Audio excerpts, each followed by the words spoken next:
Hey guys, what's up? It's me, Chrissy, and I'm here with the Bookish boxes and Buzzwords tag. I was tagged by Miriam from BetweenLinesandLife. Thank you so much, Miriam, for tagging me. And let's just get into it. So the first question is your go-to genre or favorite type of book. My go-to genre before at least used to be historical fiction.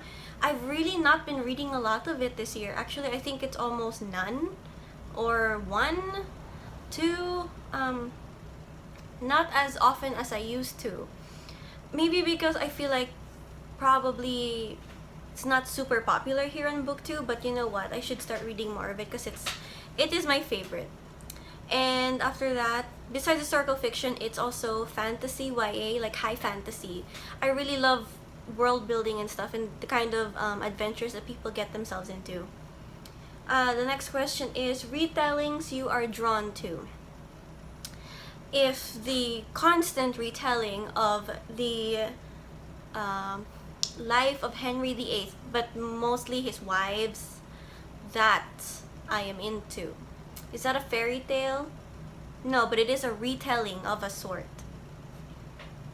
Question 3, lifestyles or careers of the book characters. My ideal sort of like lifestyle that draws me into buying a book would be the like books about books or lifestyles or careers of book. If you've read the Invisible Library series by Genevieve Cogman, the careers of those people in the books is they go to different worlds to steal books and bring it back to their library, and I'm like, now that is a cool job. Question 4, places or settings you are drawn to. For me, that would be crowded cities. Like, I can't get enough of a book, like especially a book with a map and then the map is like really crowded, or the city itself is super crowded and you have like these little societies in like just one building or something. That is like my type of thing. I don't know why, I just really enjoy that kind of setting. It really, to me, it feels warm and cozy because I did grow up in a city, admittedly like a small city, but it still feels really comfortable to me to have like that city kind of aesthetic to a book. Question 5, relationships you enjoy reading about. I like school friendships or the mentor-mentee type of relationship. Like, I love reading a book in the part where the main character who's like untrained and then they become trained by someone more knowledgeable than them or wise than them, and then they develop almost like a parent-child type of relationship. That kind of thing I really do enjoy. Question 6, buzzwords in the title of the book. Anything that says like queen, I'm there. But then like if I read the blurb and I don't like it, then I'm gone. So usually like queen or just something interesting, something that's not normal, because I noticed that now when you go to the bookstore, especially like for the young adult section, it's daughter of, or it's always like blank blank's daughter. It's like taxidermist's daughter, rat catcher's daughter, the broom's daughter. I don't know, it's somebody's daughter like all the time. Like, it's getting to me. Like, that just, okay, that was about like, yeah, buzzwords, but that's not like, I mean, I'll see it but then I'll just gloss over it. Yeah, so something with like queen or whatever. Question 7, things on book covers you are drawn to. Used to be stuff with like swords. Yeah, that's pretty cool. And also maybe like a cool drawing or like this. Usually like the gold markings on the book, and I'm like, I'm there. Because it usually stands out, but they're doing that a lot more now with books, so everything looks the same now. Question 8, nonfiction buzzwords or type of nonfiction you are drawn to. Memoirs.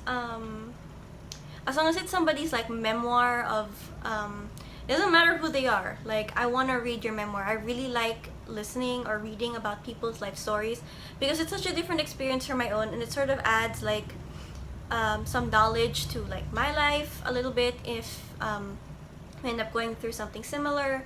But it is really it's a pretty fun genre to like learn about somebody else, even if it's just a little thing, or it's a totally different experience that I can add to myself, rather than just not bothering to learn about other people, because like there's more than just fictional characters, I think. Question 9. Medical or physical conditions of characters. What was the thing? I don't know. I didn't write down an answer for that. Yeah. So anyway, I'll skip it. Question 10. Time of year or time in history or future that you are drawn to. Time of year, time is usually like fall-ish. I come alive when books are like either written in like the fall time or like Christmas time. Like I just really like that season, and so I really am more drawn to or books that feel as though they are written in like the darker side of the year, like the Burr month type of the year. And then there are 2 bonus questions. So the first bonus question is, any other bookish boxes or buzzwords not already mentioned? Not really? I don't know. And bonus question 2, what bookish boxes or buzzwords turn you away from a book? When I go to the back and I read like the blurb and it says, her life changed when blah blah blah walked in, and I'm like, goodbye, I don't care.